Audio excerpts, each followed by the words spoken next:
सभी साथियों को मेरा नमस्कार। स्वागत है आपका अपने YouTube चैनल यानी टॉक्स में। तो आज हम दोस्तों आपके लिए लेके आए हैं full mock test HP police constable exam के लिए फुल मॉक टेस्ट, जिसमें हम 80 क्वेश्चन डिस्कस करने वाले हैं। Same exam pattern as it is जैसे जो कि पेपर में रहता है। अगर इसमें दोस्तों आपने 60+ स्कोर कर दिया तो आपकी तैयारी जो है वो काफ़ी अच्छी मानी जाएगी। और दोस्तों HP पुलिस कांस्टेबल एग्ज़ाम के लिए ये जो हमारी क्लास है वो है 51। अगर इससे पहले की 50 क्लासेस आपने नहीं देखी हैं तो आप हमारे चैनल की प्लेलिस्ट में जाकर देख सकते हैं और अपनी तैयारी को बूस्टअप कर सकते हैं। तो दोस्तों वीडियो को शुरू करने से पहले आप इस वीडियो को ज़्यादा से ज़्यादा अपने दोस्तों में शेयर कर दीजिए, उसके बाद हम वीडियो को शुरू करेंगे। तो जल्दी से सभी अपने टेलीग्राम, व्हाट्सएप, फेसबुक पर इस वीडियो को शेयर कर दीजिए। तो इस सबसे पहले हम साइंस सेक्शन को डिस्कस करने जा रहे हैं। तो साइंस सेक्शन से पहला क्वेश्चन है आपके लिए। फर्स्ट क्वेश्चन इज आइंस्टीन को नोबेल पुरस्कार पथ ब्रेकिंग अनुसंधान और किसके निगमन के लिए मिला था? तो ऑप्शन आपके सामने हैं। अपेक्षिकता का सिद्धांत, फोटोइलेक्ट्रिक प्रभाव के नियम, तरंग द्वैध सिद्धांत के नियम, या फिर इनमें से कोई नहीं। तो ऑप्शन आपके सामने हैं, जल्दी से बताइए इसमें किसके लिए आइंस्टीन को नोबेल पुरस्कार मिला था? तो आइंस्टीन को नोबेल पुरस्कार मिला था दोस्तों फोटोइलेक्ट्रिक प्रभाव के नियम के लिए। ऑप्शन इसका बी जो है वो सही हो जाएगा। ऑप्शन बी कब मिला था दोस्तों? तो 1921 में मिला था आइंस्टीन को। आइंस्टीन जो थे दोस्तों एक प्रसिद्ध भौतिक विज्ञानी थे और अपेक्षिकता का सिद्धांत जो था दोस्तों ये भी इनके द्वारा दिया गया था। इनके द्वारा आपने पढ़ा होगा E=mc² का जो फॉर्मूला है दोस्तों ये भी आइंस्टीन के द्वारा ही दिया गया था। बात करें आइंस्टीन की तो इनका जन्म जो था वो जर्मनी में हुआ था। नेक्स्ट क्वेश्चन है दोस्तों, थर्म किसका यूनिट है? अगर दोस्तों आप इस वीडियो की PDF पाना चाहते हैं तो आप हमारे टेलीग्राम चैनल को ज्वाइन कर लेना, जिसका जो लिंक है आपको डिस्क्रिप्शन में मिल जाएगा। वहां पर आपको इसकी PDF मिल जाएगी। तो अगला क्वेश्चन है थर्म किसका यूनिट है? तो थर्म जो है दोस्तों वो यूनिट है ऊष्मा का। तो ऑप्शन इसका बी जो है वो सही हो जाएगा। हीट एनर्जी का यूनिट है थर्म। शक्ति का हो गया आपका वाट। नेक्स्ट क्वेश्चन है दोस्तों, सूर्य की ऊर्जा का स्रोत किस प्रक्रिया में निहित है? तो आपको बताना है सूर्य की ऊर्जा है वो किस प्रक्रिया में निहित है। फोटोइलेक्ट्रिक उत्सर्जन, नाभिकीय विखंडन, या फिर नाभिकीय संलयन, या फिर तापानीय उत्सर्जन। तो सूर्य की ऊर्जा का जो स्रोत है दोस्तों वो है नाभिकीय संलयन, यानी कि जिसमें जो परमाणु हैं वो मिलते हैं, मिलकर ऊर्जा का निर्माण होता है। नाभिकीय संलयन जो है दोस्तों सूर्य की ऊर्जा का स्रोत है। और बात करें दोस्तों नाभिकीय संलयन की तो जो हाइड्रोजन बम है वो नाभिकीय संलयन पर आधारित है, और जो नाभिकीय विखंडन है इस पर परमाणु बम आधारित है। नेक्स्ट क्वेश्चन है, ये भी प्रश्न पूछे जाते हैं एग्जाम में। नेक्स्ट क्वेश्चन है आवर्धक लेंस क्या होता है? तो आपको बताना है आवर्धक लेंस क्या होता है। तो दोस्तों आवर्धक लेंस एक उत्तक लेंस होता है अलग फोकस दूरी वाला। तो ऑप्शन इसका डी जो है वो सही हो जाएगा। अलग फोकस दूरी सहित उत्तक लेंस, ऑप्शन डी करेक्ट हो जाएगा। नेक्स्ट क्वेश्चन है बाह्यनिकाय तथा बाह्यिकाएँ किसमें पाई जाती हैं? तो आपको बताना है बलकुट में, जाइलम में, फ्लोएम में, या फिर ग्रंथिल ऊतक में। तो बाह्यनिकाएँ और जो बाह्यिकाएँ हैं ये पाई जाती हैं दोस्तों जाइलम में। ऑप्शन इसका बी जो है वो सही हो जाएगा। जाइलम जो है वो पौधों में जल के परिवहन के लिए उत्तरदायी है, और फ्लोएम जो है दोस्तों यह भोजन के परिवहन के लिए उत्तरदायी है। नेक्स्ट क्वेश्चन है नुस्कापीन किससे प्राप्त होता है? तो ऑप्शन आपके सामने है। पोस्ता से, तुलसी से, गंधसफेदा से, या फिर इफेड्रा से। तो दोस्तों नुस्कापीन जो है ये प्राप्त होता है पोस्ता से। ऑप्शन ए करेक्ट हो जाएगा। पोस्ता इसका राइट आंसर हो जाएगा। नेक्स्ट क्वेश्चन है वृक्ष की आयु वर्षों में निर्धारित की जाती है। तो आपको बताना है जो एक वृक्ष है उसकी आयु कैसे ज्ञात करी जाती है। ऑप्शन है इसके भार द्वारा, इसकी ऊंचाई द्वारा, इसमें वार्षिक वलयों की संख्या के आधार पर, इसकी जड़ों की लंबाई पर। तो कौन सा इसका सही आंसर हो जाएगा? तो दोस्तों जो वृक्ष है इसकी जो आयु है वो निर्धारित करी जाती है।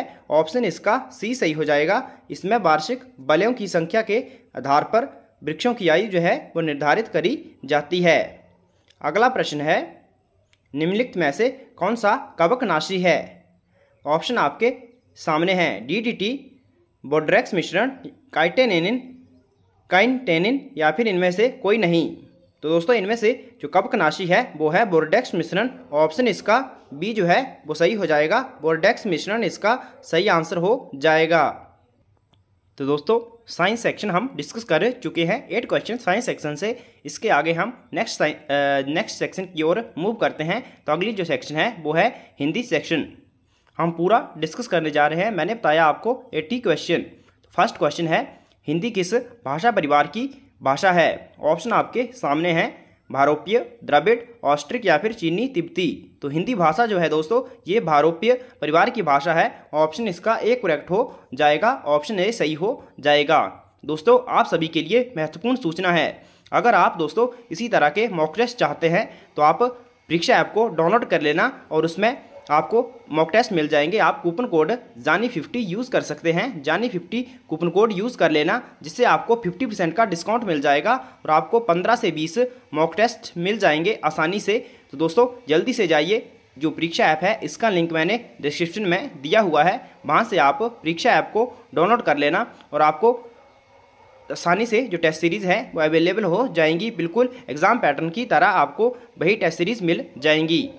चलिए चलते हैं अगले प्रश्न की और अगला प्रश्न है हिंदी किस भाषा परिवार की भाषा है। तो दोस्तों मैंने आपको बता दिया हिंदी जो है ये भारोपीय परिवार की भाषा है।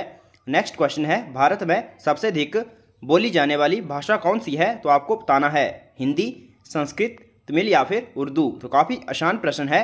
भारत में सबसे अधिक बोली जाने वाली जो भाषा है वो है हिंदी भाषा। ऑप्शन ए करेक्ट हो जाएगा, हिंदी। अगला प्रश्न है हिंदी भाषा का जन्म किससे हुआ है। तो ऑप्शन आपके सामने हैं, अपभ्रंश, लौकिक संस्कृत, पाली संस्कृत या फिर वैदिक संस्कृत। तो दोस्तों हिंदी भाषा का जन्म हुआ है अपभ्रंश से, ऑप्शन ए सही हो जाएगा, अपभ्रंश इसका सही आंसर हो जाएगा। अगला क्वेश्चन है निम्न में से दीर्घ संधि युक्त पद कौन सा है। तो आपको बताना है इनमें से कौन सा जो शब्द आपको दिया हुआ है वो दीर्घ संधि से बना है। महर्षि, देवेंद्र, सूर्योदय या फिर दैन्यारी। तो ऑप्शन इसका डी जो है वो सही हो जाएगा, दैन्यारी इसका ऑप्शन डी जो है वो सही हो जाएगा, यह दीर्घ संधि से बना है। अगला क्वेश्चन है पवित्र में प्रयुक्त संधि का आपको नाम बताना है। पवित्र में कौन सी संधि है, यण, गुण, यादि या फिर वृद्धि संधि। तो दोस्तों ऑप्शन इसका सी सही हो जाएगा, पवित्र में जो संधि है वो है अयादि संधि, ऑप्शन सी सही हो जाएगा। आप सभी जो पवित्र शब्द है इसका संधि विच्छेद करें, कमेंट करके जरूर बताएं पवित्र का संधि विच्छेद। नेक्स्ट क्वेश्चन है शुद्ध वर्तनी का आपको चयन करना है। आपको बताना है सन्यासी जो है वो किस तरह लिखा जाता है। ऑप्शन ए, बी, सी आपको बताना है किस तरह लिखा जाता है। तो सन्यासी की जो सही वर्तनी है वो है ऑप्शन ए सही हो जाएगा, सन्यासी जो है वो इस तरह लिखा जाता है। अगला क्वेश्चन है शुद्ध वर्तनी का आपको चयन करना है। आपको बताना है व्यवहारिक किस तरह लिखा जाता है। ऑप्शन ए, बी, सी या फिर डी।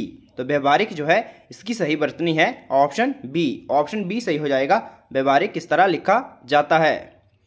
अगला क्वेश्चन है आपको बताना है प्रख्यात में कौन सा सही उपसर्ग है, प्र, त, प्रख या फिर आत। तो प्रख्यात में जो सही उपसर्ग है वो है ऑप्शन ए सही हो जाएगा, प्र जो है वो प्रख्यात में सही उपसर्ग है, ऑप्शन ए सही हो जाएगा। नेक्स्ट क्वेश्चन है आपको बताना है प्रत्युत पंक्ति शब्द में कौन सा उपसर्ग है। ऑप्शन आपके सामने है, जल्दी से बताइए। तो प्रत्युत पंक्ति में जो शब्द है इसमें जो उपसर्ग है वो है प्रति।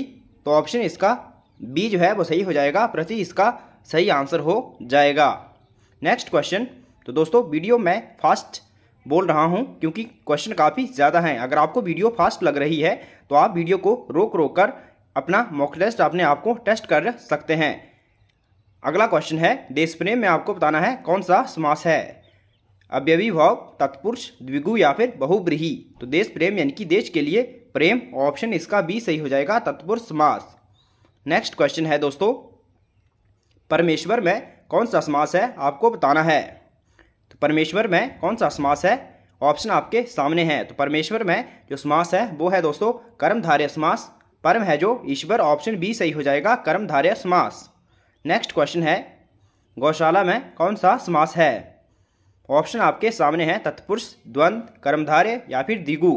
तो गौशाला में जो समास है दोस्तों गौ के लिए शाला यानी कि तत्पुरुष समास, ऑप्शन ए सही हो जाएगा, तत्पुरुष समास।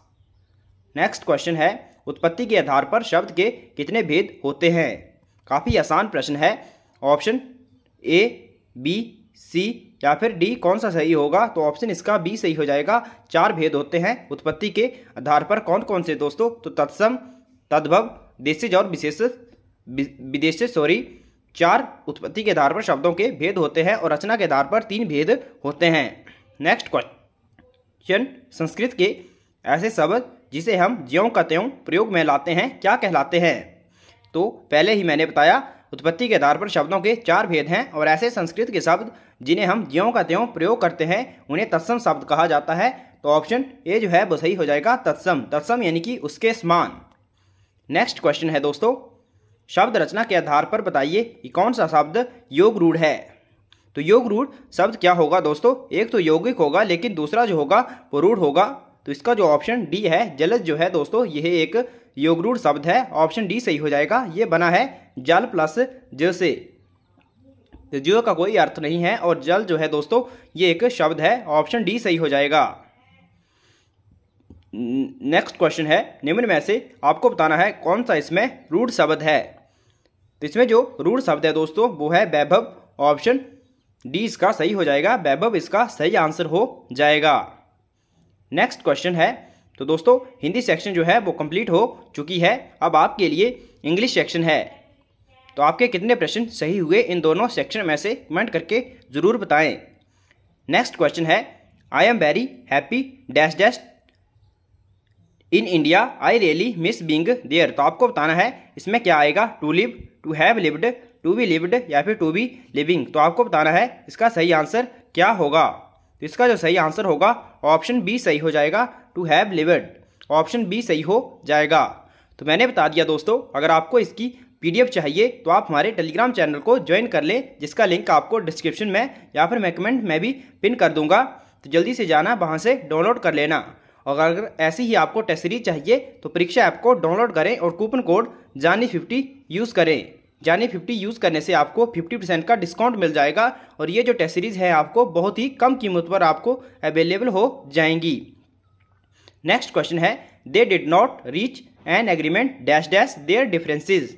तो आपको बताना है they did not reach an agreement dash dash their differences. Option है on account of, due, because या फिर ओविंग। तो यहाँ पर आएगा दोस्तों on account of. On account of का अर्थ होता है दोस्तों के कारण। ऑप्शन ए सही हो जाएगा। नेक्स्ट क्वेश्चन है, I wish I dash dash those bird but now it is too late. तो आपको बताना है यहाँ पर किसका यूज़ किया जाएगा? Not having said, have never said. Option इसका डी जो है वो सही हो जाएगा, have never said. Option D सही हो जाएगा। नेक्स्ट क्वेश्चन है, आपको करेक्ट सिनोनिम बताना है। तो आपको डिलेट का सही सिनोनिम बताना है। ऑप्शन आपके सामने है, स्पिन, वीकन, वाइडन या फिर पुश। तो डिलेट का जो सही सिनोनिम हो जाएगा दोस्तों ऑप्शन इसका सी सही हो जाएगा, वाइडन इसका सही आंसर हो जाएगा। नेक्स्ट है एब्रोगेट। तो आपको एब्रोगेट का सही सिनोनिम बताना है। इलोप, गेट क्रैश, अबोलिश या फिर डिस्ट्रॉय। तो एब्रोगेट का जो सही होगा वो होगा एबोलिश। ऑप्शन सी सही हो जाएगा, एबोलिश। नेक्स्ट है, आपको करेक्ट एंटोनियम बताना है। तो आपको नोबेल का करेक्ट एंटोनियम बताना है। तो ऑप्शन ए जो है वो सही, नोटी, नोबलिस्ट, बैनल या फिर नेस्टी। तो नोबल का अर्थ होता है दोस्तों जैसे न्यू या फिर उपन्यास या फिर उत्कृष्ट। तो इसका ऑप्शन सी जो है वो सही हो जाएगा, बैनल इसका सही एंटोनियम हो जाएगा। बैनल का अर्थ होता है दोस्तों जैसे कोई तुच्छ वस्तु या फिर असाधारण, साधारण वस्तु। नेक्स्ट है, हारमोनियस का आपको सही एंटोनियम बताना है। सोनरस, डिस्कॉर्डेंट, कंकॉर्डेंट या फिर बैलेंस्ड। हारमोनियस का जो सही एंटोनिम होगा वो होगा डिस्कॉर्डेंट। ऑप्शन बी सही हो जाएगा, डिस्कॉर्डेंट। नेक्स्ट है, तो अब है वन वर्ड सब्स्टिट्यूशन से question. Action that is likely to make people very angry. तो क्या कहा जाता है? Action that is likely to make people very angry. Option आपके सामने है, जल्दी से बताइए। तो इसका सही आंसर होगा दोस्तों इन्फ्लेमेटरी। ऑप्शन डी सही हो जाएगा, इन्फ्लेमेटरी। नेक्स्ट क्वेश्चन है, a humorous drawing dealing with current events और पॉलिटिक्स। क्या कहा जाता है? A humorous drawing dealing with current events और पॉलिटिक्स। उसको कहा जाता है दोस्तों कार्टून। ऑप्शन सी जो है वो सही हो जाएगा, कार्टून इसका सही आंसर हो जाएगा। नेक्स्ट क्वेश्चन है एक्ट ऑफ मर्सी किलिंग। क्या कहा जाता है? Act of mercy killing, suicide, euthanasia, immolation या फिर एस्फिक्सिएशन। तो ऑप्शन इसका बी सही हो जाएगा, यूथेनेशिया जो है इसका सही आंसर हो जाएगा। अब है आइटम और फ्रेजेस से क्वेश्चन है फ्रॉम स्टेम टू स्टर्न। तो इसके लिए आपको बताना है इस इडियम का सही मीनिंग क्या होगा, from stem to stern. Option आपके सामने है, जल्दी से बताइए इसका आंसर क्या होगा। इसका जो सही आंसर होगा दोस्तों वो ऑप्शन ए होगा, all the way from the front of a ship to the back. Option A सही हो जाएगा।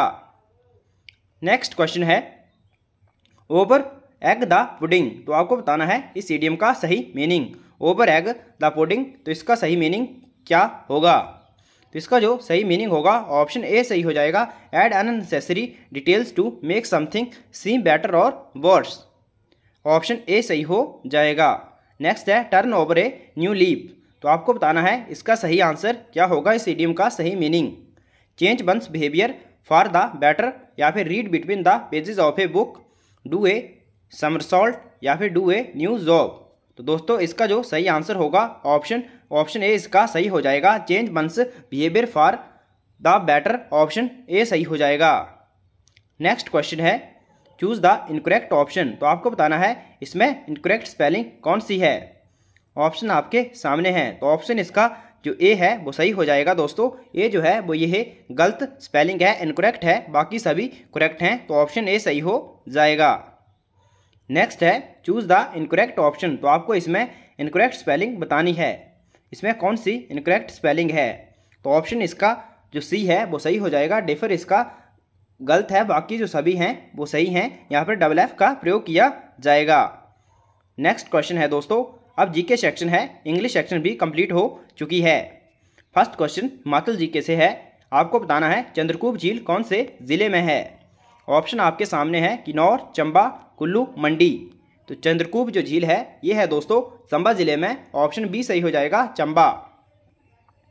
नेक्स्ट है आंध्रा किस नदी की सहायक नदी है, रावी, चिनाब, पब्बर या फिर यमुना। ऑप्शन आपके सामने है, जल्दी बताइए।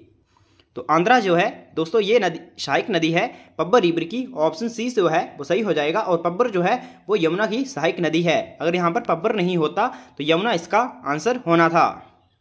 नेक्स्ट क्वेश्चन है पझौता आंदोलन कहाँ हुआ था, कांगड़ा, मंडी, सोलन या फिर सिरमौर में। तो ये हुआ था दोस्तों सिरमौर। ऑप्शन डी सही हो जाएगा। कब हुआ था? 1942 के अराउंड हुआ था। वैद्य सूरज सिंह और लक्ष्मी सिंह जो थे दोस्तों इसके प्रमुख नेता थे। नेक्स्ट क्वेश्चन है एक ग्रह की अपने कक्ष में सूर्य से अधिकतम दूरी को क्या कहा जाता है। दोस्तों एक ग्रह की अपने कक्ष में सूर्य से अधिकतम दूरी को कहा जाता है आप सौर। ऑप्शन बी जो है वो सही हो जाएगा, और कम दूरी को कहा जाता है उपसौर। तो ये अपसौर की जो स्थिति बनती है दोस्तों ये 3 से 4 जुलाई को बनती है, और उपसौर की स्थिति जो बनती है ये जनवरी को बनती है। 3 जनवरी और 2 से 4 जनवरी के बीच बनती है उपसौर की स्थिति। नेक्स्ट क्वेश्चन है अंतरिक्ष में कुल कितने तारामंडल हैं। ऑप्शन आपके सामने हैं 97, 81, 95 या फिर 89। तो अंतरिक्ष में कुल तारामंडल है 89। ऑप्शन डी सही हो जाएगा, 89। नेक्स्ट है वायुमंडल के किस भाग में जलवाष्प की कुल मात्रा का 90% भाग विद्यमान रहता है। तो दोस्तों जलवाष्प की 90% जो मात्रा है वो क्षोमंडल में रहती है। ऑप्शन सी सही हो जाएगा, क्षोमंडल। ये पहली परत है वायुमंडल की। नेक्स्ट क्वेश्चन है हड़प्पा सभ्यता की खोज किसने की थी। ऑप्शन आपके सामने है। तो दोस्तों हड़प्पा सभ्यता की खोज करी गई थी दयाराम साहनी के द्वारा। ऑप्शन ए सही हो जाएगा, 1921 में करी गई थी हड़प्पा सभ्यता की खोज, और राखाल दास बनर्जी ने मोहनजोदड़ो की खोज करी थी, मोहनजोदड़ो की। नेक्स्ट है वे शासक जिसने एक सच्चे जैन मुनि की तरह उपवास के द्वारा शरीर त्याग दिया वह कौन था। तो दोस्तों आपको पता होगा चंद्रगुप्त मौर्य ने अपने अंतिम दिनों में जैन धर्म को अपना लिया था। ऑप्शन सी सही हो जाएगा, और श्रवण बेलगोला में अपने प्राण त्याग दिए थे। ऑप्शन सी सही हो जाएगा। नेक्स्ट है त्राइन का प्रथम युद्ध किसके मध्य लड़ा गया? तो ये लड़ा गया था, त्राइन का प्रथम युद्ध कब हुआ था? 1191 ईस्वी में, और ये लड़ा गया था दोस्तों मोहम्मद गौरी और पृथ्वीराज तृतीय के बीच। ऑप्शन बी सही हो जाएगा। और इसमें जो पृथ्वीराज तृतीय था ये विजय हुआ था। नेक्स्ट क्वेश्चन है, बंगाल को मुगल साम्राज्य से पृथक कर स्वतंत्र किसने किया था? तो दोस्तों बंगाल, जो स्वतंत्र बंगाल की स्थापना करी गई थी वो करी गई थी मुर्शीद कुली खान के द्वारा। ऑप्शन ए सही हो जाएगा, मुर्शीद कुली खान। ऑप्शन ए सही हो जाएगा। और बात करें उस समय जो मुगल बादशाह थे दोस्तों, तो वो कौन थे? तो वो थे मोहम्मद शाह रंगीला। नेक्स्ट क्वेश्चन है दोस्तों, राष्ट्रपति देश में आपात स्थिति की घोषणा निम्नलिखित में से किससे लिखित परामर्श प्राप्त कर सकता है? तो आपको बताना है राष्ट्रपति देश में आपात स्थिति की घोषणा किससे लिखित परामर्श के बाद करने के बाद कर सकता है? तो दोस्तों जो राष्ट्रपति है वो संघीय मंत्रिमंडल के परामर्श प्राप्त करने के बाद इमरजेंसी की घोषणा कर सकता है। तो ऑप्शन ए सही हो जाएगा, संघीय मंत्रिमंडल। 352 के तहत, आर्टिकल 352 के तहत लगता है राष्ट्रीय आपातकाल। नेक्स्ट क्वेश्चन है, संविधान सभा के प्रमुख किसने संविधान की प्रस्तावना प्रस्तावित करी? तो ये करी थी दोस्तों जवाहरलाल नेहरू ने। ऑप्शन बी सही हो जाएगा, जवाहरलाल नेहरू। नेक्स्ट क्वेश्चन, राज्यसभा कब भंग होती है? 4 साल बाद, 6 साल बाद, संकट काल में, या फिर कभी नहीं? तो दोस्तों राज्यसभा जो है वो एक परमानेंट बॉडी है, तो ये कभी भंग नहीं होती है। ऑप्शन डी सही हो जाएगा, कभी नहीं। नेक्स्ट क्वेश्चन है दोस्तों, भारत में मंत्रिपरिषद सामूहिक रूप से किसके प्रति उत्तरदायी है? तो मंत्रिपरिषद जो है दोस्तों भारत की वो सामूहिक रूप से लोकसभा के लिए उत्तरदायी है। ऑप्शन इसका ए सही हो जाएगा, लोकसभा। नेक्स्ट क्वेश्चन है, भारतीय संविधान द्वारा मौलिक अधिकार दिए गए हैं, तो किसको दिए गए हैं भारतीय संविधान के द्वारा मौलिक अधिकार? तो ये दिए गए हैं दोस्तों भारत के सभी नागरिकों के लिए, यानी कि समस्त देशवासियों को। ऑप्शन बी सही हो जाएगा, समस्त देशवासियों को मौलिक अधिकार संविधान के भाग 3 में और आर्टिकल दोस्तों 12 से लेकर 35 तक में वर्णन है। और भाग 3 को दोस्तों संविधान का मैग्ना कार्टा भी, या फिर मौलिक अधिकारों को संविधान का मैग्ना कार्टा भी कहा जाता है। नेक्स्ट है, राज्य पुनर्गठन आयोग के अध्यक्ष कौन थे? तो दोस्तों राज्य पुनर्गठन आयोग का गठन कब किया गया था? तो 1953 के अराउंड किया गया था, और इसके जो अध्यक्ष थे वो थे फजल अली। ऑप्शन ए सही हो जाएगा। और इसके 2 अन्य सदस्य थे, कौन कौन से थे? पंडित हृदयनाथ कुंजरू दोस्तों, और जो के सरदार के एम पणिकर थे, 2 अन्य सदस्य थे। और दोस्तों भाषाई आधार पर पहला राज्य जो था गठित हुआ था वो था आंध्र प्रदेश।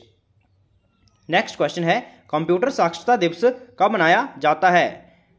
तो दोस्तों कंप्यूटर साक्षरता दिवस जो है वो मनाया जाता है 2 दिसंबर को। ऑप्शन डी सही हो जाएगा, 2 दिसंबर।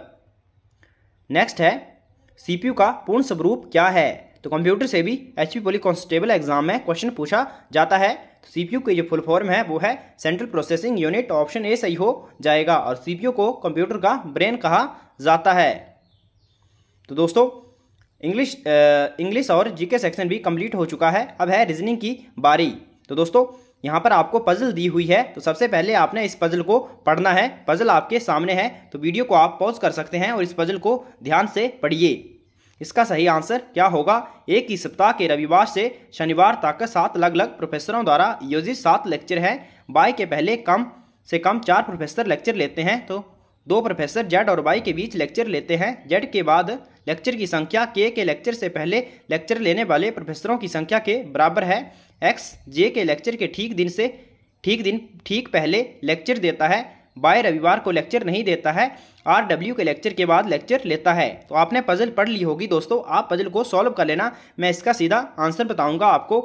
तो दोस्तों आप वीडियो को पॉज करके पजल को सॉल्व कर लेना। तो पहला क्वेश्चन जो है वो है जे के बाद कितने व्यक्ति लेक्चर लेते हैं? तो इसका जो ऑप्शन है दोस्तों डी इसका सही हो जाएगा, 5 इसका सही आंसर हो जाएगा। जे के बाद 5 व्यक्ति लेक्चर लेते हैं। नेक्स्ट क्वेश्चन है दोस्तों, एक्स और डब्ल्यू के लेक्चरर के बीच दिनों की संख्या, के और डैश डैश के व्याख्यानों के बीच दिनों के अंतराल की संख्या कितनी है? इसका ऑप्शन होगा बी, जे इसका सही आंसर है। नेक्स्ट है, निम्नलिखित में से कौन मंगलवार को लेक्चर देता है? तो ऑप्शन आपके सामने हैं। तो दोस्तों मंगलवार को लेक्चर देता है जेड। ऑप्शन ए सही हो जाएगा। नेक्स्ट क्वेश्चन है, दिए गए विकल्पों में शब्दों की 3 जोड़ी समान रूप से समान है तो एक जो अलग है उसको आपने पहचानना है। तो दोस्तों चीनी मीठा, हिम सफ़ेद, नींबू पीला, पत्ती हरा। तो पत्ती हरी होती है, नींबू पीला होता है दोस्तों, और हिम सफ़ेद होता है, और चीनी जो है दोस्तों ये भी सफ़ेद होती है, लेकिन यहाँ पर इसका स्वाद बताया गया है। इसका जो अलग होगा ऑप्शन ए चीनी मीठा। नेक्स्ट क्वेश्चन है उस विकल्प का चयन करें जो तीसरे अक्षर समूह से संबंधित है। CH अगर FB से संबंधित है तो आपको बताना है GK के स्थान पर क्या आएगा। तो इसका जो सही आंसर होगा ऑप्शन ए सही हो जाएगा, NU इसका सही आंसर हो जाएगा। नेक्स्ट क्वेश्चन है दोस्तों निम्नलिखित 4 संख्याओं में से 3 संख्या एक निश्चित तरीके से एक जैसे हैं और अलग हैं तो उस अलग संख्या का चयन कीजिए। ऑप्शन आपके सामने है 13, 51, 17 या फिर 23। तो इसका जो सही आंसर होगा दोस्तों वो होगा ऑप्शन बी सही हो जाएगा, 51 इसका सही आंसर हो जाएगा। नेक्स्ट क्वेश्चन है यदि सा को 8264 के रूप में कोडबद्ध किया गया है और कडल को दोस्तों इस रूप में लिखा जाता है तो आपको बताना है कि जो मेडुला है उसको किस कोड में लिखा जाएगा। तो दोस्तों इसका जो सही आंसर हो जाएगा, इसका जो ऑप्शन ए है वो सही हो जाएगा। नेक्स्ट क्वेश्चन है माला और लाली बहनें हैं, महेश देव के पिता हैं, गार्गी माला और देव की माता है, महेश के पिता लाली से कैसे संबंधित हैं। तो इसका ऑप्शन डी सही हो जाएगा, दादा इसका सही आंसर हो जाएगा। नेक्स्ट क्वेश्चन है उस शब्द युग्म का चयन करें जिसमें 2 शब्द उसी तरह संबंधित हैं जैसे कि निम्नलिखित शब्द युग्म में 2 शब्द संबंधित हैं। जैसे शुतुरमुर्ग और चील संबंधित हैं तो आपको बताना है इसका सही आंसर क्या होगा। इसका जो सही आंसर है दोस्तों वो है गाय हाथी, ऑप्शन डी सही हो जाएगा, गाय हाथी। नेक्स्ट क्वेश्चन है 26 जनवरी 2012 को सप्ताह का कौन सा दिन था। तो दोस्तों 26 जनवरी 2012 को आपको बताना है सप्ताह का कौन सा दिन था। तो इसका जो सही आंसर होगा ऑप्शन सी इसका सही हो जाएगा, गुरुवार था 26 जनवरी 2012 को। अगला प्रश्न है निम्नलिखित श्रृंखला में प्रश्न चिन्ह के स्थान पर कौन सा अक्षर युग्म आएगा। EI, GK, question mark, KO तो MQ। तो आपको बताना है क्वेश्चन मार्क की जगह क्या आएगा। तो यहाँ पर आएगा दोस्तों IM, ऑप्शन बी सही हो जाएगा, IM। अगला प्रश्न है निम्नलिखित 4 शब्दों में से 3 शब्द एक निश्चित तरीके से एक जैसे हैं और एक अलग है तो उस अलग शब्द को चुनिए। चील, भगत, गिद्ध या फिर कीबी। इसका जो सही आंसर हो जाएगा दोस्तों इसका ऑप्शन डी सही हो जाएगा, कीबी इसका सही आंसर हो जाएगा। नेक्स्ट है निम्नलिखित श्रृंखला में प्रश्न चिन्ह का स्थान पर कौन सी संख्या आएगी। 7, 9, 12, 17, 24, 35। तो दोस्तों यहाँ पर आंसर विजिबल हो चुका है तो 48 इसका सही आंसर हो जाएगा। नेक्स्ट है निम्नलिखित प्रश्न में आपको तो दोस्तों यहाँ पर इसके जो साइन को बदला गया है तो इसको सॉल्व करके क्या आना चाहिए। यदि माइनस का अर्थ गुना है और गुणा का अर्थ है जमा और जमा का अर्थ है भाग और भाग का अर्थ है माइनस, तो 14 - 10 भाग 4 × 16 + 8 = किसके बराबर होगा। तो दोस्तों ये बराबर होगा आपका, इसका जो सही आंसर होगा ऑप्शन बी सही हो जाएगा, 138 इसका सही आंसर हो जाएगा। नेक्स्ट है सांकेतिक भाषा में यदि y ZW से बैड बनता है तो आपको बताना है ZX Y से क्या बनेगा। तो इससे बनेगा ऑप्शन डी सही हो जाएगा, ACB इसका सही आंसर हो जाएगा। नेक्स्ट है दोस्तों किसी कूट भाषा में यदि यूनिटी को FMRGB लिखा जाता है तो उसी कूट भाषा में ट्रैंक्विल को कैसे लिखा जाएगा। तो दोस्तों ट्रैंक्विल को उसमें लिखा जाएगा ऑप्शन ए सही हो जाएगा, ऑप्शन इसका ए सही हो जाएगा, GIZMJFRO ऑप्शन ए सही हो जाएगा। नेक्स्ट है अब मैथ सेक्शन है अंतिम सेक्शन।